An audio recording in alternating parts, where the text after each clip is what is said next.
Bienvenidos a El Baúl del Miedo. Buenas tardes a todos, bienvenidos al podcast número 12 de su podcast favorito, El Baúl del Miedo. Ahora sí, después de unas vacaciones, está con nosotros de nuevo nuestro coconductor favorito, Abel. Hola, ¿qué tal a todos? Buenas tardes, un placer estar de vuelta aquí en el podcast del Baúl del Miedo. Y pues bueno, hoy una tarde más donde nos reunimos para platicarles sobre temas que nos gustan y poder compartirles lo que ustedes nos piden que hagamos en este su programa favorito. Así que el tema que vamos a tocar el día de hoy es la relación que existe entre la música y el ocultismo. ¿Qué sabes tú acerca de esto, Abel? Pues hay muchas como cosas que he leído en internet sobre eso, ya que sea desde que hay músicos que hacen como pactos con el diablo y cosas así para todo lo que llegan a tener, que son fama y dinero, hasta cosas como ya más pues más profundas se puede decir, porque son como cuestiones que se ven en los proyectos musicales de bastantes personas. Pues muy bien, vamos a empezar a hablar acerca de este tema. ¿Qué tanto está relacionada la música con el ocultismo o las prácticas mágicas?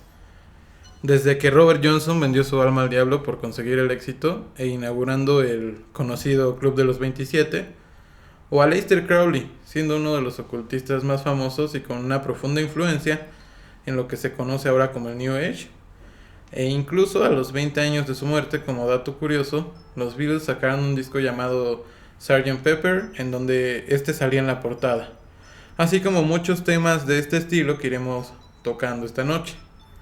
Y para entrar en materia, pues Abel nos va a hablar un poco acerca de Crowley. Pues lo que hemos estado investigando para hacer este su programa favorito, pues nos metimos primero a investigar sobre él de una manera en la que pues no sabíamos tanto el impacto que había tenido llegar, sino lo buscamos a él y ya de ahí empezamos a tener otras conexiones con estos personajes. Por ejemplo, era conocido también como un profeta, como poeta y espía. Dicen que también era alquimista porque le gustaba practicar ese deporte. Incluso para la revista BBC fue uno de los 100 británicos más importantes del siglo XX, pero en realidad hay muchos rumores en los que él se involucra debido a que sus relaciones sociales abarcaban demasiadas personas en el espectáculo, la música y hasta en la política. Pues sí, realmente fue un personaje multifacético y que, como mencionas, tiene una gran influencia dentro de muchísimas personalidades. Y tú nos vas a hablar acerca de una que tiene con un músico conocido. Sí, pues casualmente mi banda favorita desde pequeño ha sido Led Zeppelin, y pues de apenas en esta época se puede decir, ya mis 20 años, pues me puse más a investigar sobre esta banda y tiene datos muy curiosos. Por ejemplo, Jimmy Page, que es el guitarrista y uno de los fundadores de la banda, era muy fanático de lo que era toda la filosofía telema de Aleister Crowley, que involucraba hasta los mismos miembros de la banda para hacer algunos rituales y eso ahora sí que les dio lo que ellos querían, que al final de cuentas pues fue llegar a ser legendarios, ¿no? Pues tiene solos que los consideran los solos mejores de la historia. Y pues como cosas así, por ejemplo, hay un mito en el que una vez estaban de gira por Grecia Led Zeppelin y Jimmy Page quiso ir a la isla de Sicilia, que es uno de los lugares donde vivió Aleister Crowley, y así ahí practicaba sus ritos y hacía clases de rituales que tienen que ver como con su filosofía. Entonces, mientras Jimmy Page fue a hacer un ritual allá, Robert Plant casi tiene un accidente mortal con su familia, en la que literal se destrozó el carro, y fue muy sorprendente la manera en la que sobrevivieron y cosas así. Pues tienen muchos datos interesantes. Igual tú nos puedes platicar de otras bandas que igual hemos encontrado. Sí, pues realmente ha tenido una influencia enorme a Aleister Crowley en todo este mundo musical. Y como les mencionaba un poco al principio de este tema, pues la inclusión de Crowley en el panteón de la contracultura, que es la portada del Sgt. Pepper, pues obviamente desató muchísimas teorías alrededor de esta relación, porque pues ya llegar al grado de incluirlo dentro de la portada de un álbum, pues sí es algo curioso, ¿no? Y pues la realidad es que la vida que llevó Crowley lo hizo llegar a asemejarse pues a una estrella de rock, ¿no? Yo creo que eso era lo que en parte ayudaba mucho a que tuviera este tipo de relaciones. E incluso cuando le hablaban a John Lennon de esto, él explicaba que la única ideología de los Beatles era que hicieras lo que quisieras y que asumieras tu propia responsabilidad. Esto respondía pues cuando le preguntaban por la aparición de Crowley precisamente en la portada. E incluso el disco abre con la frase: hace hoy 20 años, el sargento Pepper enseñó a la banda a tocar. Y precisamente se lanzó exactamente este álbum 20 años después de la muerte de Aleister Crowley.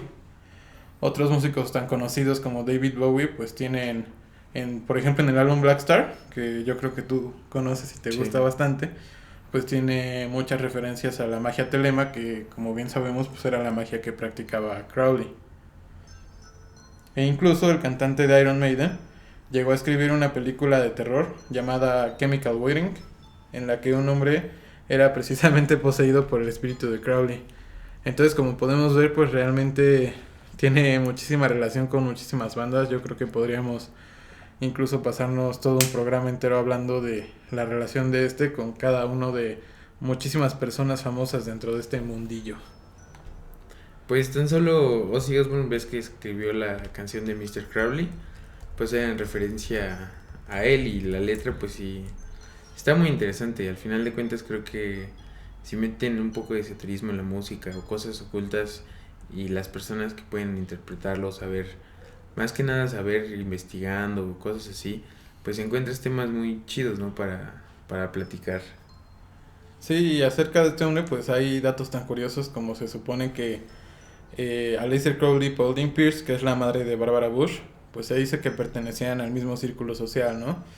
Entonces pues hay una teoría de conspiración que se realizó al respecto, y dicen que dado a que, como sabemos, Crowley, digamos que sus sesiones eran un poco atrabancadas, desenfrenadas en cuanto a sus rituales y todas esas cuestiones, dice una leyenda urbana que Pauline Pierce mantuvo relaciones con él, por lo tanto pues quedó embarazada y su hija acabó en la Casa Blanca. Entonces pues imagínense, hay hasta una teoría conspirativa que dice que Aleister Crowley es el padre de Barbara Bush. Así como igual The Doors en su disco 13, en la contraportada están todos sentados en el piso y tienen como una estatua pequeña de Aleister Crowley. Entonces sí se puede comprobar muy realmente que pues sí ha tenido una influencia bastante significativa. Yo creo que desde muchos sentidos, desde que si pudo haber tenido una hija que pues al final de cuentas estaba en la Casa Blanca, de haber influenciado a muchos músicos, y pues de cierta manera pues también nosotros, ¿no? Que al final de cuentas investigamos sobre él y todo lo que ha escrito, ¿cómo se llama? El libro de la ley. Creo que es un libro que está interesante, yo sí lo he leído y pues sí, tiene bastantes cosas que reflexionar. ¿Cuál dirías que es la ideología de Crowley? Pues yo creo que como dice el símbolo, sería como la frase de Telema, que es lo de haz tu voluntad. Entonces considerarías que de alguna manera dentro de la ideología de Crowley, pues digamos que llega a ser incluso individualista en cuanto a las prácticas que te pide hacer, ¿no? Realizar para llegar a este dominio libre de tu voluntad, ¿no? Que ese sea el motor principal. Pues en parte sí, y depende mucho qué tanto te involucres, yo creo que con el pensamiento, porque hasta donde digo, pues nada más he leído como el libro de la ley, y ese es como si su Biblia para ellos. Entonces ya la cuestión práctica sí no te podría decir mucho, porque no soy de la idea de pues de más que nada de ser como practicante de algo, sino simplemente fluir. Y ya eso es lo que más me gusta. Y sí, les recomiendo que lean el libro. Ya cada quien puede tener su perspectiva de eso. Sí, pues al final de cuentas siempre es bueno poder ilustrarnos más acerca de este tipo de personajes tan importantes. Y bueno, para acabar el tema aprovechemos para hacer un comercial. Y es que precisamente les vamos a dar un spoiler acerca del próximo video del Baúl del Miedo. Y va a ser este especial que les mencionamos acerca de ocultistas famosos. Entonces el primer lugar lo va a ocupar Aleister Crowley en cuanto al video que vamos a sacar. Pero bueno, vamos con otro tema relacionado con la música, y es hablar acerca de Robert Johnson. ¿Quién fue Robert Johnson? Hasta donde muchos lo conocemos, creo que es el que inventó ahora sí que los acordes de blues. Y supuestamente él de ahí sacó como esa claridad para poder tener esos tonos en la guitarra, porque supuestamente su pacto fue que él pudiera tocar la guitarra y como trascender en la música. Y creo que hay un documental en Netflix que no sé si ya lo hayan bajado, pero ahí debe de estar, donde explican cómo él cuando tocaba, pues a pesar de que tocaba solo, se escuchaban sus melodías como si tocaran 4 personas a la vez, debido a que el tamaño de sus manos, pues podía abarcar todo el mástil de la guitarra y poder tener como mayor prestidigitación para tocar la guitarra. Y pues así hay muchos famosos y músicos que han perdido la vida porque él fue el primero del Club de los 27 por supuestos pactos que han hecho con otras fuerzas. Sí, porque lo que alimenta precisamente esta teoría es que se dice que en sus inicios pues realmente no se notaba que fuera llegar a ser lo que fue, ¿no? O sea, realmente no se le veía talento o virtudes dentro de la manera en que se desempeñaba. Entonces esto precisamente alimentó mucho el mito de que como de un día para otro pues se convirtió en un virtuoso totalmente. Como dices tú, había trascendido de tal manera que incluso es considerado como el padre del blues de alguna forma. Incluso para quienes sean muy curiosos en estos temas, se menciona dentro de este mito que el lugar donde realizó este pacto fue en el cruce de la actual autopista 61 con la 49 en Clarksdale, Mississippi. Y pues ya sabemos a cambio de qué se supone que fue. ¿Verdadero o falso? Pues ya yo creo que es cuestión de cada quien determinar si lo es o no. Simplemente son datos bastante curiosos. Como la historia que nos vas a contar a continuación, que es la relación con el Hotel California y ciertas prácticas. Pues de hecho eso es como muy obvio en el sentido de que la letra lo dice, cómo se va desenvolviendo la canción. Entonces hay como un mito de que eso es como una iniciación en algún culto o cómo te trata el mundo de la música, ¿no? De que empiezas y te mantienes y a veces son cosas que no entiendes. Entonces desde ahí ya creo que es otra evidencia donde se puede relacionar la música con los temas esotéricos. Y precisamente todos estos rumores surgieron porque se indicaba que el título Hotel California hacía alusión a un culto al diablo. Porque se decía que este indicaba la dirección o el lugar donde el conocido satanista Anton Szandor LaVey se autoproclamó como el Papa Negro o Papa Oscuro, y en donde fundó en abril de 1966 la Iglesia de Satán, que fue en California Avenue en San Francisco. Y estos mismos rumores de los que estamos hablando pues aseguraban que en este lugar los integrantes del grupo Eagles habrían hecho un pacto demoníaco y posteriormente pues plasmarían toda esta historia en su canción. Porque bueno, no sé si la han escuchado, de alguna manera pues sí como que va relatando una historia. Sí, y es muy interesante porque el guitarrista de The Eagles se encontraron una vez con una gira con Jimmy Page, igual con Led Zeppelin. Entonces intercambiaron como que, pues estuvieron yo creo que en el backstage platicando y así, y Jimmy Page le compró una guitarra a él que era de las primeras dos de guitarras que eran dobles con 12 cuerdas y 6.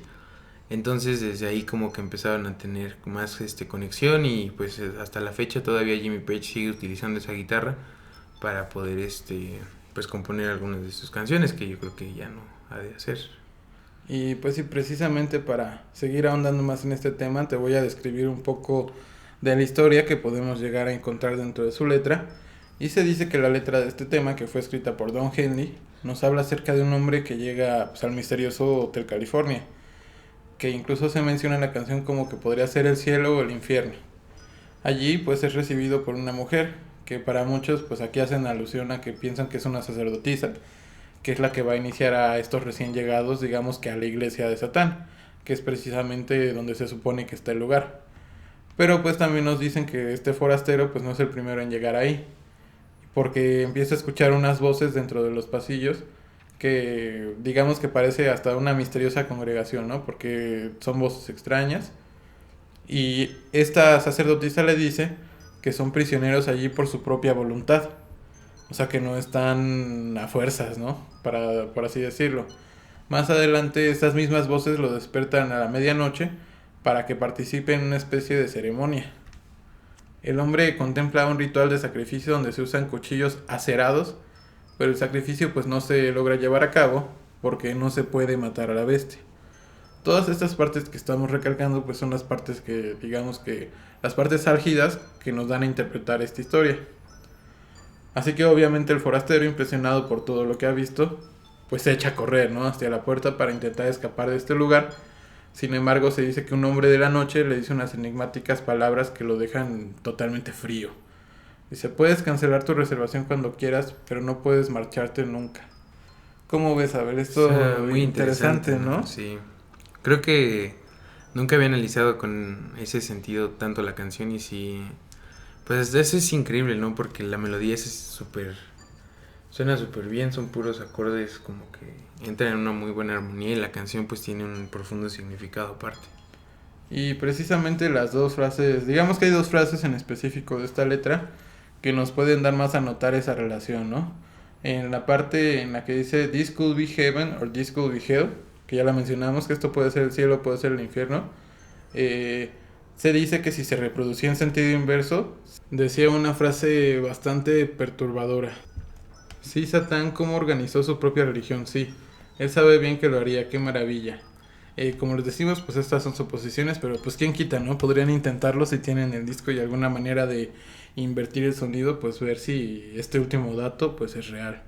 Hablando de otro tema igual bastante interesante, ¿sabían que existía una relación entre Charles Manson y los Beach Boys? Obviamente estoy seguro que han escuchado hablar de los Beach Boys, fue una banda bastante famosa. Y habiendo pasado ya tantos años después de los macabros hechos ocurridos en cuanto a los crímenes de Charles Manson, que realmente fue un tema que cimbró a todo el mundo por lo sanguinario que fueron. E incluso si quieren saber más, pues no voy a ahondar mucho en eso, pero si quieren saber la historia completa de Charles Manson y sus asesinatos, pues pueden acudir a la página de YouTube del Baúl del Miedo, donde hay dos videos como de 15 minutos cada uno, en donde explico así toda la historia acerca de esto. Pero bueno, vamos al punto, que es la relación que había con los Beach Boys, esta banda norteamericana. Y se dice que Mike Love, uno de los integrantes del grupo, formado en 1961, escribió recientemente un libro en el cual nos va a contar detalles acerca de todos los años que estuvo formando parte de este conjunto. E incluso pues va a lo que es el tema, que es explicar la relación que tuvo otro miembro de la banda, que es Dennis Wilson, que era el baterista, con Charles Manson. Se dice que incluso fue hasta su ex compañero de habitación. Obviamente después de los múltiples crímenes ocurridos, la vida del baterista Wilson se convirtió en un infierno debido a que realmente sí era bastante conocida la relación que tenía con él.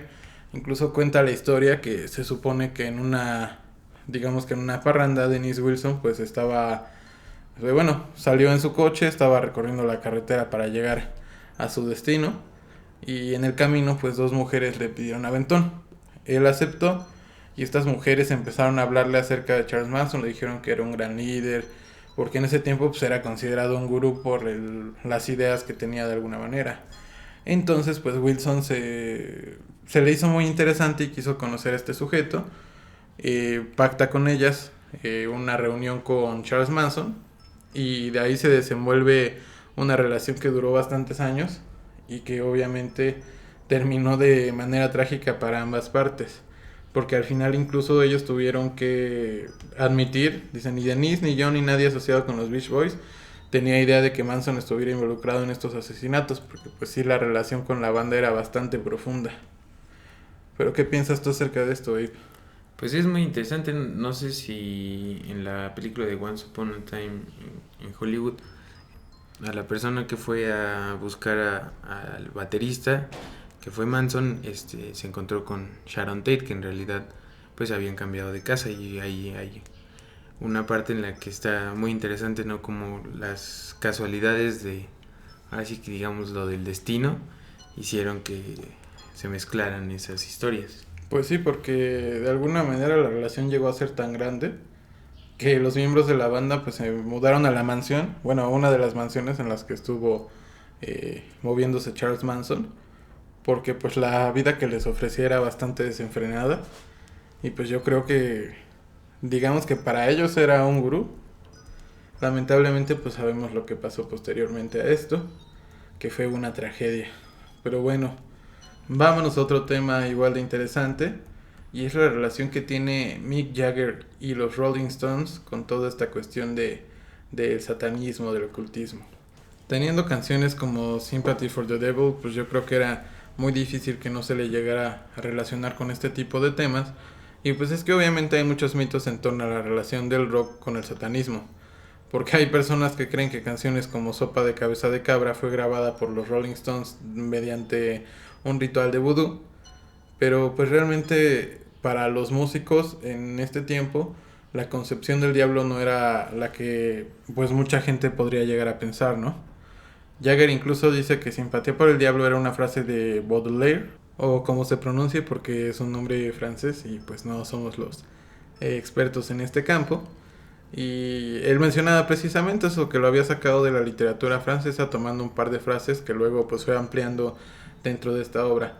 Por lo tanto, pues no, chavos, no trata acerca de ninguna criatura maligna el tema, sino que habla de darle la vuelta a las cosas, ya que en ese tiempo pues todo se reducía a las drogas, al sexo, a la bebida, y precisamente Mick Jagger decía que esto era, digamos, que explorar del otro lado de la mente. Pero también dice Mick Jagger que abandonarse es algo que puede ser pues sumamente peligroso, especialmente cuando empiezas a usar drogas, y pues yo creo que tú también sabes cómo era la vida de este tipo de rockstars, ¿no? Pues sí, yo creo que lo más locochón que se podía vivir en esa época, y aparte eran como 70, 60, entonces pues sí, la época sí prestaba para hacer este tipo de cosas que pues al final de cuentas creo que la vida de rockstar que siempre se aspiró en un cierto colectivo, pues sí se ha dedicado al desenfreno y cosas por el estilo. Así como igual pues la canción trata de irse un poco al blues, al folclore, y más que nada pues el sueño norteamericano de pues de tener como esos encuentros etéricos, se le puede decir, con ciertas entidades. Y pues ya para ahondar un poco más en el tema de lo que decíamos que era como puede ser un rito vudú, pues la canción sí tiene como que esas pequeñas, es decir, que notas en el sentido de que ese sueño de encontrar con alguien que platique y te enseñe cosas que pues al final de cuentas pues te llevan a hacer otras cosas, porque ya lo vimos con las canciones pasadas, de que desde estos pactos o ritos que se hacían pues tenían mucho significado con las cosas que se decían en la canción, o cómo sonaba también, me imagino.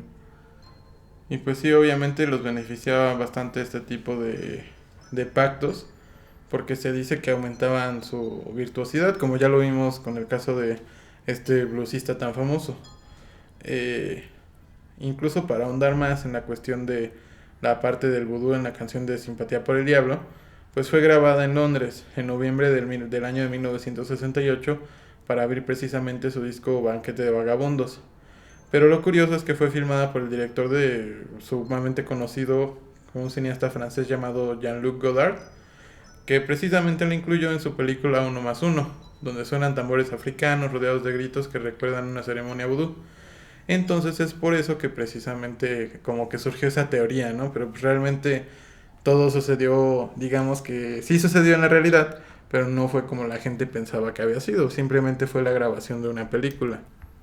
Pues igual fíjate que pues los Rolling Stones sí tuvieron como una influencia en el ocultismo, gracias al director de cine norteamericano Kenneth Anger, que pues fue a vivirse un tiempo allá a Londres. Entonces mientras estuvo allá pues él ya había escrito un libro que se llama El lado oscuro de la vida, y básicamente pues era como una descripción de toda la Babilonia que era Beverly Hills y cómo era el modo de vida. Entonces de ahí los Rolling Stones pues al conocerlo pues él les empezó a platicar un poco más de Aleister Crowley, y pues así les iba platicando a ellos como con todas las ideas que él tenía en su culto. Y pues para Jagger creo que hasta eso siempre fue un poco escéptico en ese sentido, porque él decía que la magia era un truco nada más, pero les atraía mucho como el modo de vida que ofrecía toda esta ideología telema. Y pues bueno, cambiando un poco de tema, una de mis historias favoritas relacionadas con toda esta cuestión de la música y el ocultismo fue una que le ocurrió a la conocida banda de Mars Volta, que también es una de nuestras favoritas porque pues es dirigida por Omar Rodríguez López. Que bueno, platícanos un poco de Omar y ya sigo contando esta historia. Pues Omar es un músico de Puerto Rico que ha sido muy buen músico, a pesar de que él dice que no tuvo una formación musical como tal en forma. Pero yo creo que si quieren conocer mucho de su proyecto, sí, con que escuchen lo que tienen en Spotify, la verdad se los recomiendo mucho. Igual ha tenido colaboraciones con Jimena Sariñana y pues ha tenido una carrera musical, y aparte de que es director de cine, pues sí, sus ideas son muy interesantes. Y precisamente te pregunté porque para entender un poco el porqué de esta historia, pues era necesario saber que, digamos que Omar es una persona bastante interesante, ¿no? Entonces se dice que en el año 2006, mientras estaban en una gira norteamericana que estaban rodando Red Hot Chili Peppers y The Mars Volta, se dice que ellos se juntaban en el autobús de Mars Volta para jugar con un tablero de Ouija. Pero ¿de dónde sale este tablero? Aquí entra lo interesante en esta historia. Se dice que en un viaje que hicieron a Jerusalén, Omar Rodríguez López y Cedric Bixler Zavala, que es normalmente su compañero dentro de sus proyectos musicales, pues encontraron cosas bastante interesantes, ¿no? Entonces se dice que Cedric le regaló a Omar una tabla Ouija que habían comprado allá. Y durante las sesiones que tuvieron con los Red Hot Chili Peppers, con este tablero al que apodaron de Soothsayer, que en su traducción sería el adivino, interactuaban de cierta manera con una entidad que se identificó a sí misma como Goliath, que es otro nombre de una de las canciones de este álbum. Se supone que la tabla les contó una historia de lujuria, dolor y asesinatos que giraban alrededor de un triángulo amoroso entre una mujer, su hija y un hombre. Las tres entidades estas eran las que conformaban a Goliath, tal cual. Y decía Rodríguez López que el nudo de la historia es a lo que en el Medio Oriente se refieren como un asesinato de honor. Este tipo de asesinato solamente se da cuando una mujer es violada, dejándolo en esta cultura y sociedad marcada, porque ya sabemos, pues, digamos que la idiosincrasia tan retrógrada de cierta manera que tienen este tipo de sociedades, ¿no? Y como resultado en su cultura, lo mejor que se podía hacer por ella era asesinarla. Estas eran las historias que les contaba la tabla, junto con ciertos poemas que iba dictándoles el tablero. Entonces todas estas historias, todos estos poemas, pues fueron la inspiración para escribir el libro de Bedlam Goliath.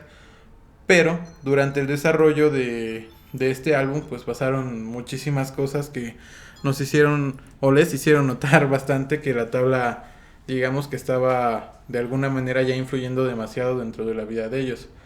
Se dice que durante la producción del mismo, las sesiones y los contactos con Goliath pues, se empezaron a volver más frecuentes. Ya no solo había historias y poemas, ¿no? Sino que ahora también había exigencias que les pedía la misma entidad a ellos que cumplieran a cambio de seguir dándoles como información.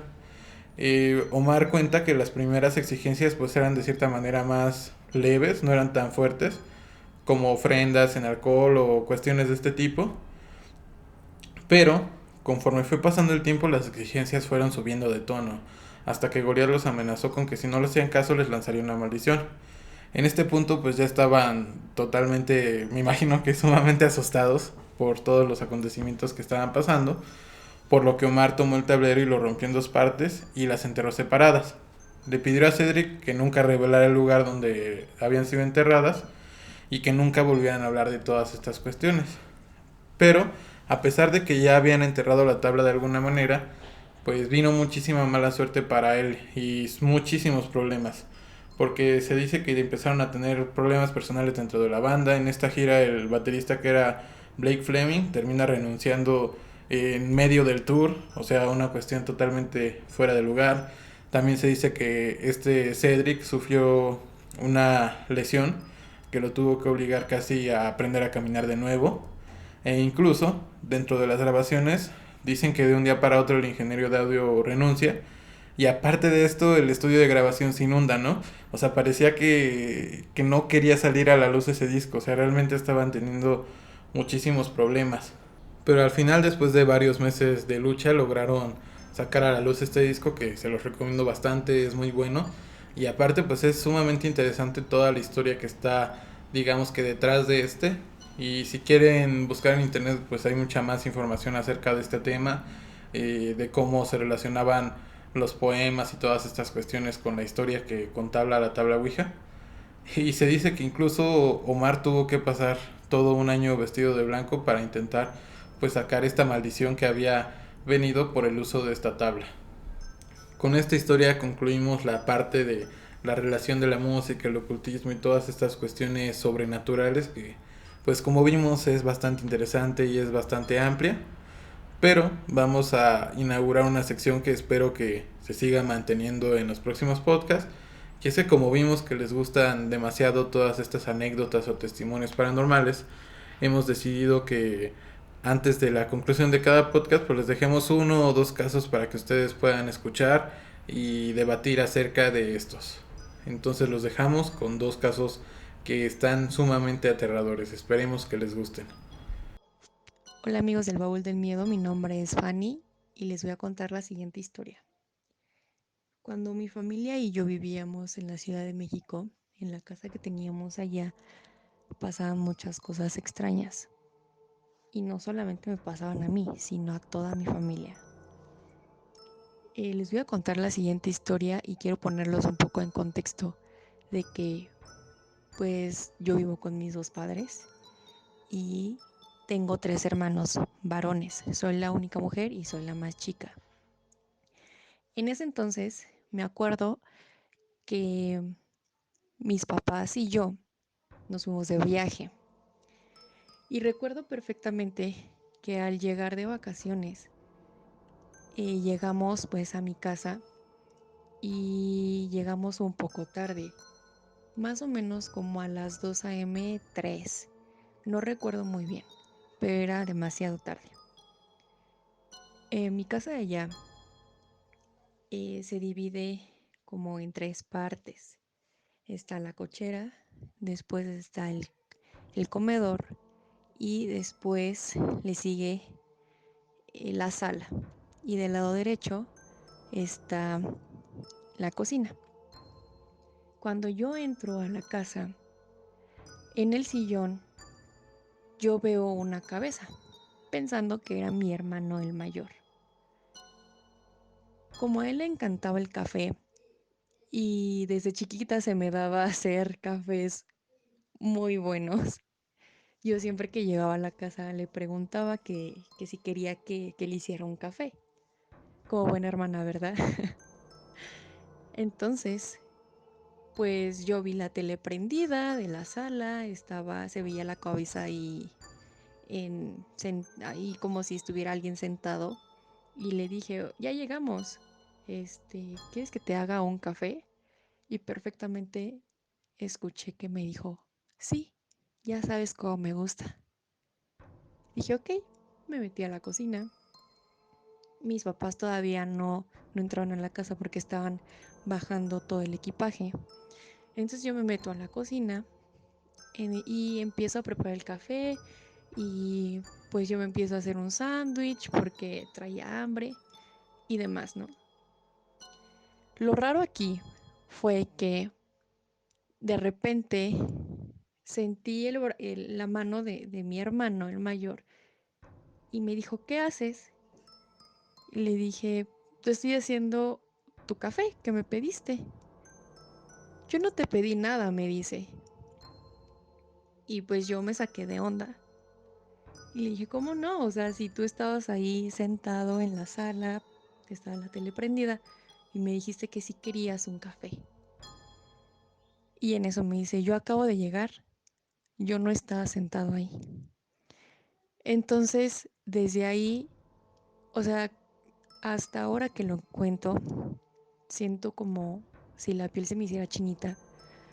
Y, y pues, obviamente, yo niña se lo conté a mis papás, ¿no? Ellos no me creían y, y los únicos que me creían eran mis hermanos, porque a mis hermanos les pasaban más cosas, ¿no? Posteriormente, nos dimos cuenta que las cosas que pasaban en mi casa ya no eran tan normales, porque nos espantaban horrible. A veces nos llegaban a dar cachetadas en la noche, a veces nos apagaban la luz, prendían la tele, cambiaban las cosas del lugar, se veían sombras, etcétera, ¿no? Y todos teníamos, eh, o sea, describíamos a esa persona cuando la veíamos, todos la describíamos de la misma forma, ¿no? Em, la última vez que le pasó algo muy extraño a mi hermano, el mayor, decidimos llevar a un padre a bendecir la casa porque ya no era normal lo que estaba pasando. Entonces el padre subió a todas las recámaras y pues eran bastantes porque pues realmente pues cada quien tendría su, su habitación y pues el padre pasaba por cada habitación a bendecir. Y en eso el padre preguntó, ¿ustedes tienen algún cráneo o algo que hayan sacado de algún cementerio? Y mi hermano, el más grande, dijo sí. Para esto, anteriormente mi hermano estudiaba eh, para ser dentista. Y en ese tiempo tenían que sacar como que los dientes de las personas pues que estaban enterradas, ¿no? En el cementerio. Y pues antes se podía eso, antes no era ilegal, perdón. Entonces, pues fue el padre a la habitación, vio el cráneo y dijo, este es el problema. Después sacaron el cráneo de la habitación de mi hermano y, y se lo llevó el padre. Y después de eso se calmaron las cosas extrañas que pasaban en la casa. Fue algo muy, muy raro porque no solamente fue de un mes, 2 meses, no, sino que fue por años. Entonces, pues se nos quedó marcado eso y pues cuando visitamos la casa de ella, aún se siente como esa presencia, como esa mala vibra. Y es por eso que realmente a nadie en mi familia le gusta quedarse en esa casa. Pero así es mi historia paranormal y espero que les haya gustado. Nos vemos, amigos. Pues una historia sumamente interesante la que nos mandó Fanny. Y pues sí, muchas veces se dice que los restos óseos de las personas, los huesos, pues guardan la energía de la persona a la que pertenecieron. Y es por eso que quizás el padre encontró la solución en estos restos óseos que habían pertenecido a su hermano, ¿no? Por la cuestión de haber estudiado lo de odontología. Pero bueno, dime, ¿qué piensas tú acerca de este caso? Pues está muy interesante y como sí lo hemos mencionado en otros podcasts que a veces los lugares sí tienen cierta como energía negativa o se siente muy pesadez, pues sí debe tener algo que está más allá de lo que podemos ver, ¿no? O por lo menos si las cosas que le pasan a ellos pues sí son muy continuas y eso sí debe estar por preocuparse. ¿Qué harías tú si vieras un espectro de alguna manera? Como la primera parte que nos decía, ¿no? Que vio a una persona sentada en un sillón y al final resultó que pues nadie había sido.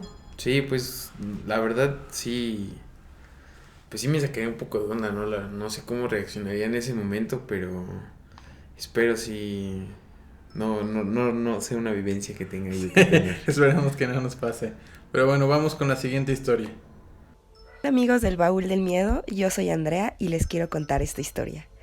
Esto pasó en Querétaro, hace años, mi hermana vivía en Querétaro, ahí estudiaba. Entonces, un día salimos mi hermana, su novio y yo a pasear por ahí, entonces fuimos, no teníamos nada que hacer, entonces fuimos a la privada donde vivía el novio de mi hermana. Mi hermana estaba manejando, yo iba de copiloto y su novio iba atrás. Entonces nos estacionamos como en una privadita, no era una calle cerrada, nos estacionamos hasta el fondo, bueno, casi hasta el fondo. Del lado, o sea, estábamos en medio de la callecita, del lado izquierdo habían casas, del lado derecho también había casas. Entonces estábamos contando chistes, normal. Entonces yo volteé, estaba contando el novio de mi hermano un chiste, volteo a verlo y por el lado de las ventanas de atrás veo como de una casa atraviesa un señor como con un sombrero, con barba, y vi que no tenía ojos. De verdad no tenía ojos. Yo, por lo general, sí veo cosas, veo sombras, a veces en las carreteras, cuando nos íbamos de viaje con mi papá en la noche, veía cómo se atravesaban sombras y gritaba así de ¡ah, cuidado! Entonces ya dejé de hacerlo porque dije, ok, primero voy a ver si es una sombra o qué pedo, porque pues vamos a chocar, ¿no?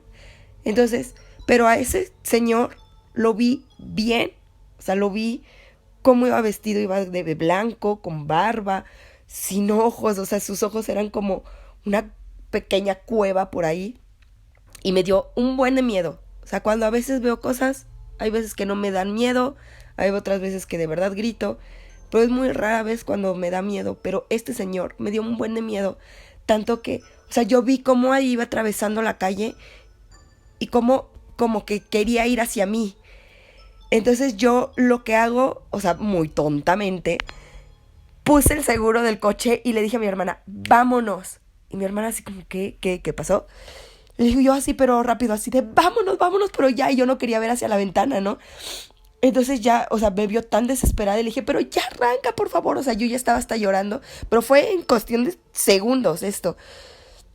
Entonces mi hermana arranca, se va y dice, y ya no, nos estacionamos por ahí, y ya me empieza a calmar y me dice, oye, ¿qué pasó? ¿Qué está pasando? ¿Qué? Y le digo, no, es que acabo de ver un señor así, o sea, le di toda la descripción. Entonces el novio de mi hermana dice, no te pases, espérate, o sea, si lo que estoy diciendo es verdad, no mames. Y mi hermana así, ¿qué pasó? Me dice, y le dice el novio de mi hermana, es que hace unos meses un señor se suicidó ahí, se colgó. Y es, o sea, así como lo describes, así era el señor. No, me quedé así helada. Y mi hermana también, o sea, no lo pudimos superar en un buen tiempo. Y sí me dio muchísimo miedo. Y así como esas historias, tengo muchísimas que si ustedes quieren, yo con gusto se las cuento. Nos vemos, bye. No, pues sí, es una historia bastante interesante y aparte que sí, pues sí tiene bastantes coincidencias, ¿no? Para que lo hayan podido ver, y aparte si el señor se había suicidado ahí, pues sí puede que su espíritu todavía tenga alguna conexión con ese lugar. Pues sí, porque ¿quién conoce, no? Esas historias acerca de que hay fantasmas que se presentan en curvas, en tramos carreteros, donde pues suelen ser lugares muy solitarios y como bien mencionas tú, pues puede haber personas que hayan fallecido en este lugar cuya energía haya quedado ahí, pues sea la que provoque este tipo de fenómenos paranormales. Pero bueno, ha llegado la hora de despedirnos de su podcast favorito, El Baúl del Miedo. Esperamos que les haya gustado bastante este capítulo número 12. Pero ¿qué tienes que decirnos, a ver? Pues muchas gracias a todos los que nos escuchan. La verdad es un gusto poder platicarles de los temas que a nosotros nos interesen. Esperen los nuevos videos con los ocultistas más relevantes de esta época y de las pasadas. Y pues gracias por seguir escuchándonos en su podcast del Baúl del Miedo, y nos escuchamos a la próxima. Gracias a todos por escucharnos y regalarnos lo más importante, que es su tiempo. Recuerden seguirnos en nuestras redes sociales. Estamos en Spotify y todas las plataformas de podcast como El Baúl del Miedo. En YouTube como El Baúl del Miedo Investigación Paranormal. También tenemos página en Facebook donde nos pueden encontrar como El Baúl del Miedo. Y por último, si quieren contactarnos para sugerir algún tema, mandarnos fotos, videos, está el correo de contacto, que es el baúl del miedo investigación @gmail.com. Muchas gracias. Recuerden que pueden seguirnos en todas nuestras plataformas. Estamos en Facebook como El Baúl del Miedo y en YouTube como El Baúl del Miedo Investigación Paranormal. También tenemos un correo de contacto, que es el baúl del miedo investigación @gmail.com, en donde ustedes pueden mandarnos sus anécdotas, fotos o cualquier cosa que quieran que pasemos aquí en El Baúl del Miedo.